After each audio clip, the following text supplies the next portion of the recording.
తల్లిదండ్రుల కలయిక వల్ల తల్లి గర్భంలో చిత్రపటంలో చూపించిన A+B ఒక కణంగా పుడుతుంది. అంటే ఒక కంట్రోలర్గా జన్మిస్తుంది.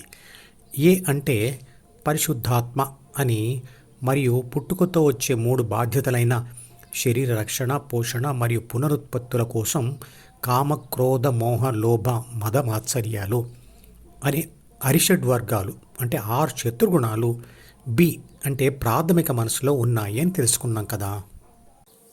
తల్లి నుంచి ఆహారం తీసుకుంటూ A+B అంటే కంట్రోలర్ శిశువు యొక్క ఈ అంటే 5 జ్ఞానేంద్రియాలతో మరియు కర్మేంద్రియాలతో కూడిన మొత్తం శరీరాన్ని తల్లి గర్భంలోనే నిర్మిస్తుంది. బి అంటే ప్రాథమిక మనసు, ఏ అంటే పరిశుద్ధాత్మను, ఈ ద్వారా ప్రకృతి అంటే పదార్థం అంటే ప్రపంచ అనుభవాల వైపే నడిపిస్తుంది. అదే సృష్టి రహస్యం. అంటే ప్రాథమిక మనసును నడిపించకపోతే ఏ అంటే ఆత్మశక్తి నిర్లిప్తంగా ఉంటుంది. విశ్వశక్తితో పాటు అన్ని శక్తుల లక్షణము అదే, అంటే నిర్లిప్తంగా ఉండడమే. శిశువు జన్మించిన తర్వాత A+B+E కలిసి Fను అంటే ప్రపంచాన్ని అనుభవించి C+Dని తయారు చేస్తాయి.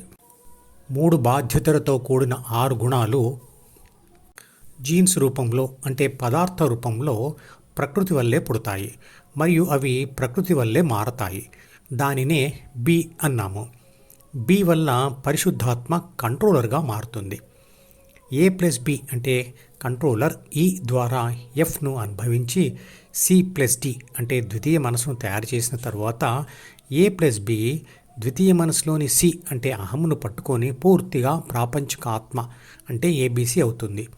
అప్పుడు అది ద్వితీయ మనసు యొక్క డిలోని కోరికలను స్కానింగ్ చేయడం జరుగుతుంది. ఒక కోరిక తీరగానే ఒకసారి పొందిన చిన్న అనుభవంతో ABC తృప్తి చెందక గెలిచిన కొద్దీ పెరుగుతున్న అహంతో సామాజిక పరిధులు దాటిన అంటే సమాజం ఒప్పుకొని మరియు అసాధ్యమైన అనుభవాల కోసం ప్రయత్నం చేస్తుంది. కొన్నిసార్లు ప్రకృతి అనుకూలిస్తుంది లేదా కొన్నిసార్లు వ్యతిరేకిస్తుంది. ప్రకృతి సహకారం లేనప్పుడు పరాజయం, పరాభవం, కష్టాలు, నష్టాలు కలిగించి ఆత్మను తీవ్రంగా బాధపెడతాయి. అందువల్ల బిలోని 3 బాధ్యతలకు సహకరించే 6 గుణాలను శత్రుగుణాలు అన్నారు. మంత్రపుష్పం అనే శ్లోక సంపుటిలో అంటాడు, విశ్వశక్తి వల్ల విశ్వంలో జన్మించిన పదార్థాలు మరియు శక్తులు ఒకదాని మీద ఒకటి ఆధారపడి ఉంటాయి అని. మంత్రపుష్పం శ్లోక సంపుటి వీడియో లింకును ఈ వీడియో డిస్క్రిప్షన్లో ఉంచుతున్నాను, వినండి. తల్లి గర్భంలో జన్మించిన పదార్థం బి అయితే శక్తి ఏ. ఇవి రెండు ఒకదాని మీద మరొకటి ఆధారపడి ఉంటాయి.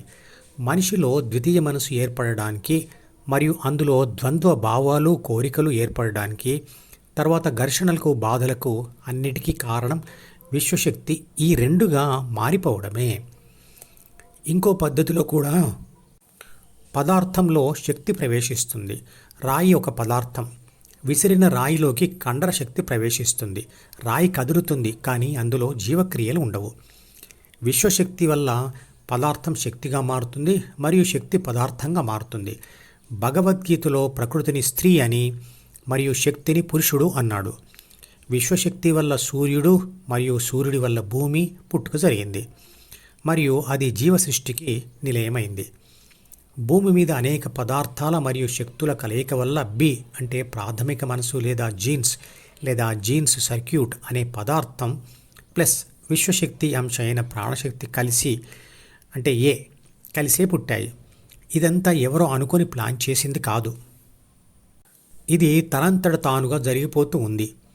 ఆ తర్వాత A+B అనే కణం అనేక మార్పులు చెందుతూ మనిషి పుట్టుక మరియు వారిలో వచ్చే మార్పులు జరుగుతూ వచ్చాయి. పుట్టిన శిశువుకు ఎదురుగా ఉన్న ప్రపంచం కూడా శక్తి మరియు పదార్థములతో కూడి ఉంటుంది. మనుషులు తినే ఆహారం అది మాంసాహారమైన శాకాహారమైన శక్తి మరియు పదార్థములతో కూడినదే. దానిని తింటున్న శిశువు కూడా శక్తి మరియు పదార్థములతో ఏర్పడిన జీవియే. ABC అంటే ప్రాపంచిక ఆత్మ, ఎఫ్ అంటే ప్రపంచము నుండి వస్తున్న సమాచారాన్ని డి ద్వారా గ్రహించి అనుభవించి ఆ అనుభవ సారాన్ని డిలోనే శక్తి తరంగాలుగా రాస్తుంది. అంటే డి కూడా శక్తి మరియు పదార్థములతో కూడి ఉన్నదే. ఏబీసీ యొక్క ప్రపంచ అనుభవం ప్రకృతి సహకారం ఉంటే గెలుపు లేదా ఓటమి.